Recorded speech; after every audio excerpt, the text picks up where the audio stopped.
حضرت طلحہ بن عبید اللہ رضی اللہ تعالیٰ عنہ نبی کریم صلی اللہ علیہ وآلہ وسلم کی بارگاہ میں حاضر ہو کر عرض کرتے ہیں، یا رسول اللہ صلی اللہ علیہ وسلم، میں نے خواب میں 2 صحابہ کو دیکھا۔ محترم احبہ، یہ وہ 2 صحابہ ہیں جو ایک ہی دن میں ایمان لائے تھے۔ ان میں سے ایک صحابی اپنی عبادات، تقوی اور دینی خدمات کے حوالے سے دوسرے صحابی کی بنسبت زیادہ مشہور تھے اور وہ شہید بھی ہوئے تھے، اور یہ دوسرے صحابی سے 1 سال قبل جام شہادت نوش فرما چکے تھے، اور دوسرے صحابی کا انتقال 1 سال بعد ہوتا ہے اور وہ شہید بھی نہیں ہیں۔ حضرت طلحہ بن عبید اللہ رضی اللہ تعالیٰ عنہ عرض کرتے ہیں کہ یا رسول اللہ صلی اللہ علیہ وسلم، میں خواب میں دیکھتا ہوں کہ میں جنت کے دروازوں کے سامنے کھڑا ہوں اور یہ دونوں صحابہ جو ایک ہی دن ایمان لائے تھے یہ بھی وہاں موجود ہیں۔ پھر ایک فرشتہ جنت سے آتا ہے اور وہ صحابی جن کا انتقال 1 سال بعد ہوا، جو شہید بھی نہیں ہیں اور تقوی اور پرہیزگاری کے حوالے سے پہلے صحابی جیسی شہرت بھی نہیں رکھتے، لیکن عجیب بات یہ ہے کہ یہ فرشتہ آتا ہے اور ان دوسرے صحابی کو جنت میں پہلے داخل کرتا ہے اور پھر ان کے بعد واپس آ کر اس شہید صحابی کو جنت میں داخل کرتا ہے، اور پھر یہ فرشتہ تیسری مرتبہ آ کر مجھے کہتا ہے، یعنی حضرت طلحہ رضی اللہ تعالیٰ عنہ سے فرماتا ہے کہ آپ واپس چلے جائیں، ابھی آپ کا وقت نہیں آیا۔ یا رسول اللہ صلی اللہ علیہ وسلم، یہ دونوں صحابی ایک ہی دن ایمان لائے تھے، لیکن 1 سال پہلے انتقال کرنے والے صحابی جو اپنی عبادات اور تقوی کے حوالے سے مشہور بھی ہیں اور شہید بھی ہیں، انہیں جنت میں بعد میں داخل کیا جاتا ہے، اور 1 سال بعد پردہ فرمانے والے دوسرے صحابی جو کہ شہید بھی نہیں ہیں یہ جنت میں پہلے چلے جاتے ہیں۔ کونین کے والی صلی اللہ علیہ وآلہ وسلم ارشاد فرماتے ہیں، الیس ھذا قد مکث بعد ھذا سنہ، وہ صحابی جو شہید نہیں ہوئے تھے کیا انہوں نے دنیا میں اس شہید صحابی سے 1 سال زیادہ نہیں پایا؟ حضرت طلحہ عرض کرتے ہیں، بلا، بات تو یہی ہے یا رسول اللہ صلی اللہ علیہ وسلم۔ نبی کریم صلی اللہ علیہ وآلہ وسلم نے ارشاد فرمایا، وَأَدْرَكَ رمضان، طلحہ غور تو کرو، جنہوں نے دنیا میں 1 سال زیادہ گزارا وہ شہید تو نہیں ہوئے، انہیں شہادت تو نہ ملی لیکن انہیں ایک اور رمضان تو مل گیا نا۔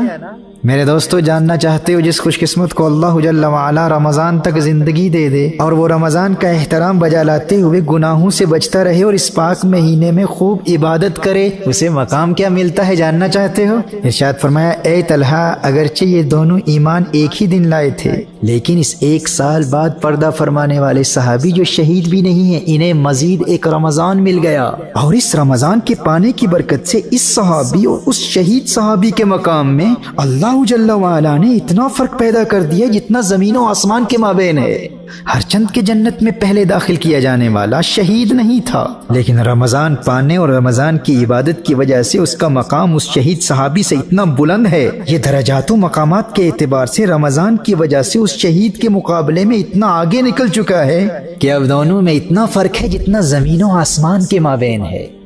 دوستو، شکر ادا کرو اللہ جل وعلا کا، اس کریم مولا کا جس نے ہم گنہگاروں کو رمضان کریم ایک مرتبہ پھر عطا فرما دیا ہے۔ ناز کرو اپنی قسمت پر کہ اللہ کا یہ پیارا ایک مرتبہ پھر مہمان بن کر تمہارے گھروں میں آ چکا ہے، اسے ناراض نہ کرنا۔ گناہوں کے ارتکاب سے جھوٹ، غیبت، چغلی، لڑائی جھگڑے، کسی کا دل دکھانا، حرام دیکھنا، حرام سننا، حرام کہنا، موویز دیکھنا۔ اللہ کا مہمان گھر میں آیا ہوا ہے اور آپ موویز دیکھ رہے ہیں، ٹائم پاس کرنے کے لیے کمپیوٹر گیمز کھیل رہے ہیں۔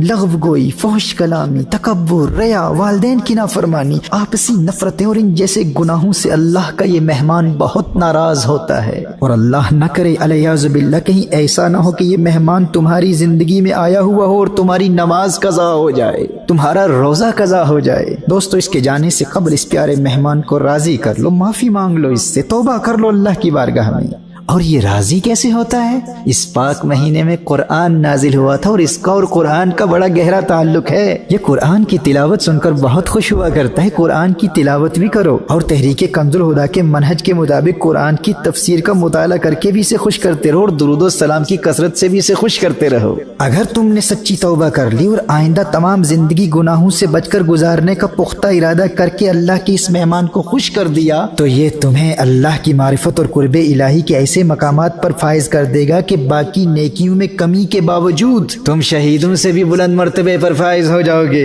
تمہیں اندازہ ہی نہیں ہے تمہاری خوش قسمتی اور خوش بختی کا۔ کتنے عاشقان رمضان کے دل سینوں میں تڑپتے رہ گئے، لیکن رمضان سے 1 دن پہلے موت نے انہیں آ پکڑا اور وہ قبروں میں چلے گئے۔ آج وہ قبروں میں ہیں لیکن تمہاری قسمت پر رشک کر رہے ہیں۔ اور یاد رہے، جو اللہ کے اس پیارے کو نافرمانیوں کے ذریعے ناراض کرتا ہے اس پر اللہ کا غضب نازل ہوتا ہے۔ If you disrespect this guest of Allah by sinning, by missing your prayers, by committing acts that displease Allah and His beloved sallallahu alaihi wasallam, and if you don't show hospitality to this beautiful guest from Allah Jalla wa Ala by fulfilling the rites of Ramadan, then remember what the beloved of Allah sallallahu alaihi wasallam said about those who commit sinful acts in this blessed month of Ramadan. Hazrat Hani radiyallahu ta'ala anha riwayat فرماتی ہیں نبی کریم صلی اللہ علیہ وسلم نے اللہ کی نافرمانی اور گناہوں کے ذریعے اس مہمان کو ناراض کرنے والوں کا عذاب بیان فرماتے ہوئے ارشاد فرمایا، جس نے اس ماہ میں زنا کیا یا شراب پی تو آئندہ رمضان تک اللہ اور جتنے آسمانی فرشتے ہیں اس شخص پر لعنت کرتے ہیں، اور اگر یہ آئندہ ماہ رمضان کو پانے سے پہلے ہی مر گیا تو اس کے پاس کوئی ایسی نیکی نہ ہوگی جو اسے جہنم کی آگ سے بچا سکے۔ نبی کریم صلی اللہ علیہ وسلم نے ارشاد فرمایا، تم ماہ رمضان کے معاملے میں ڈرو، کیونکہ جس طرح اس مہینے میں اور مہینوں کے مقابلے میں نیکیاں بڑھا دی جاتی ہیں، اسی طرح گناہوں کا بھی معاملہ ہے۔